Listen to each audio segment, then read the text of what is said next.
রহমানুর রহিম। ঈদুল ফিতর উপলক্ষে শেরপুর সদর উপজেলাবাসীকে জানাই যে এই আন্তরিক শুভেচ্ছা ও ঈদ মুবারক। দীর্ঘ এক মাস সিয়াম সাধনার পর আমাদের মাঝে ফিরে এসেছে পবিত্র ঈদুল ফিতর।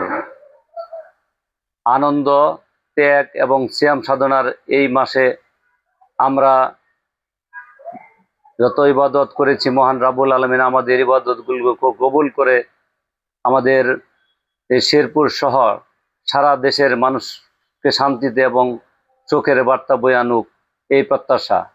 আমাদের বিএনপির চেয়ারম্যান, বাংলাদেশের গণপ্রজাতন্ত্রী বাংলাদেশের প্রধানমন্ত্রী জনাব তারেক রহমানের নেতৃত্বে এই বাংলাদেশের সুখী এবং সমৃদ্ধ রাষ্ট্র, শক্তিশালী রাষ্ট্র পরিণত হোক, এই প্রত্যাশা জানাই। আমাদের শেরপুর সদর উপজেলার সর্বস্তরের মানুষের সুখ দুঃখ একে অপরে ভাগাভাগি করে নিয়ে চলতে চাই। মহান রাব্বুল আলামিন আমাদের এই তৌফিক দান করুক।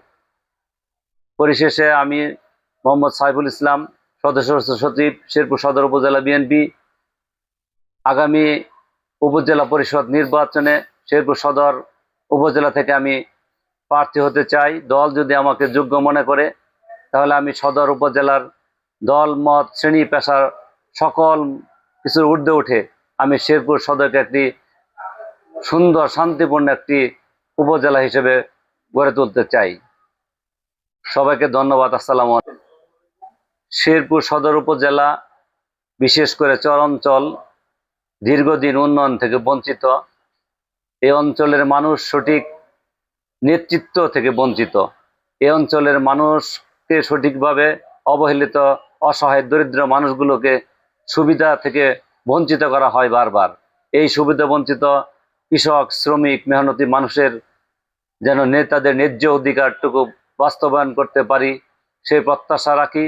এবং আমাদের শিক্ষা থেকে শুরু করে প্রত্যেকটি স্তরে মানুষ যেন সুবিধা পায়, বিনা দ্বিধায় মানুষ যেন আমাদের কাছে আসতে পারে, মানুষের ভালোবাসা যেন আমাদের মূল পুঁজিতে পরিণত হয়, এই প্রত্যাশা ব্যক্ত করে এবং বিএনপির ভারপ্রাপ্ত চেয়ারম্যানের যে নির্দেশনা, তার যে কথা, সেই কথা যেন আমরা প্রত্যেকটি স্তরে বাস্তবায়ন করে দেখাতে পারি, এই প্রত্যাশায় ব্যক্ত করছি। সবাইকে ধন্যবাদ। আসসালামু আলাইকুম।